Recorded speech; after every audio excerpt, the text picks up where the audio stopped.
हरियाणा विधानसभा चुनावों का बिगुल बज चुका है और ऐसे में हर राजनीतिक पार्टी अपनी नैया पार करने की कोशिश कर रही है। और हरियाणा की राजनीति में खेल और खिलाड़ियों की बात ना हो, ऐसा हो ही नहीं सकता। हमने पहले भी देखा है कि कई खिलाड़ी विधानसभा चुनावों में अपनी किस्मत आजमा चुके हैं, तो वहीं पर अब नए जो खिलाड़ी हैं वो भी राजनीति का रुख कर चुके हैं और अपनी किस्मत आजमा रहे हैं। विनेश फोगाट की यहाँ पर बात करें तो जिंद के जुलाना से वो अपनी किस्मत इस विधानसभा चुनावों में आजमा रही है, जहां पर उनका ससुराल भी है और बहू के नाते वो यहां पर वोट भी मांग रही है। विनेश फोगाट की बात करें तो खिलाड़ी, खेल और किसानों की बात लगातार वो अपने विधानसभा चुनावों के दौरान कर रही है और इसी के सहारे अपनी नैया पार करने की कोशिश कर रही है। क्यों किया था? मैं आपको बहुत बार बोल भी चुकी हूँ, मैं खुल के बोल रही हूँ। भाई साहब इधर ही खड़े हैं। 2 साल से संघर्ष किया है, सड़कों पे बैठे थे, लाठियां खाई हैं। जो मान सम्मान हमने कमाया था, ऐसा लगा था कि हमारा सब वो सड़कों के ऊपर घसीटा गया है। लेकिन मुझे याद है 28 तारीख को जब हम सड़कों पे घसीटा जा रहा था, मैं भाई साहब बिना सिक्योरिटी के किसी भी आदमी को नहीं लेके आए, अकेले भागे आए अपने घर से और हमारे लिए आए थे कि बच्चों को कुछ ना हो जाए। तो ये उनका जो प्यार है, जो सम्मान है, उसकी हम बहुत इज्जत करते हैं।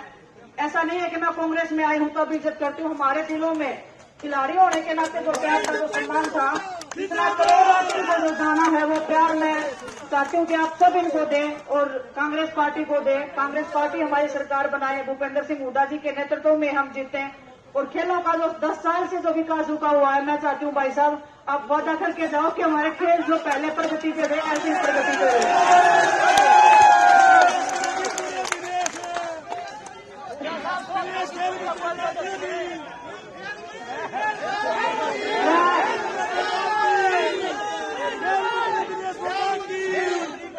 मैं खिलाड़ी रही हूँ, लेकिन आज ये जो नई दिशा में हमने कदम बढ़ाया है, मैं चाहती हूँ आप लोगों ने जो प्यार और आशीर्वाद जो खेल के क्षेत्र में मुझे दिया था, इस नए क्षेत्र में दीजिए और आपके मान सम्मान की, आपके हर एक हक की लड़ाई में विधानसभा में जाके लड़ूंगी, आपकी आवाज बनने का काम करूंगी।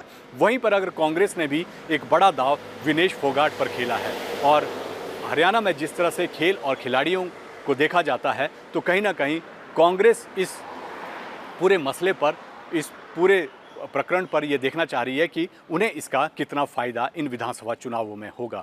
वहीं पर अगर विनेश फोगाट की बात करें तो विनेश फोगाट को आम आदमी पार्टी की कविता यादव से कड़ी टक्कर मिल रही है, क्योंकि कविता यादव भी कहीं ना कहीं खेलों से जुड़ी रही है और ऐसे में जब 2 खिलाड़ी आमने सामने होंगे तो मुकाबला रोचक होना जरूरी है। और ऐसे में अब देखना होगा कि कौन इस पूरे जुलाना विधानसभा चुनाव से जीत कर आगे बढ़ता है, क्योंकि देखा जा रहा है कि जिस तरह से जो कविता यादव है वो कड़ी टक्कर वहां पर दे रही है, अन्य पार्टियों के नेता भी वहां पर कड़ी टक्कर जो है वो विनेश फोगाट को दे रही है। लेकिन विनेश फोगाट अपने स्टारडम के बलबूते उन्हें लगता है कि वो इन विधानसभा चुनावों में वो जीत दर्ज करेगी। तो वहीं पर कांग्रेस को भी लग रहा है कि विनेश फोगाट का जो स्टारडम है वो कहीं ना कहीं उनकी जीत को आसान कर देगा। लेकिन जिस तरह से आम आदमी पार्टी की कविता यादव उन्हें कड़ी टक्कर दे रही है, तो ऐसे में देखना होगा कि जुलाना विधानसभा के लोग जो हैं वो किसे विधानसभा के अंदर भेजते हैं।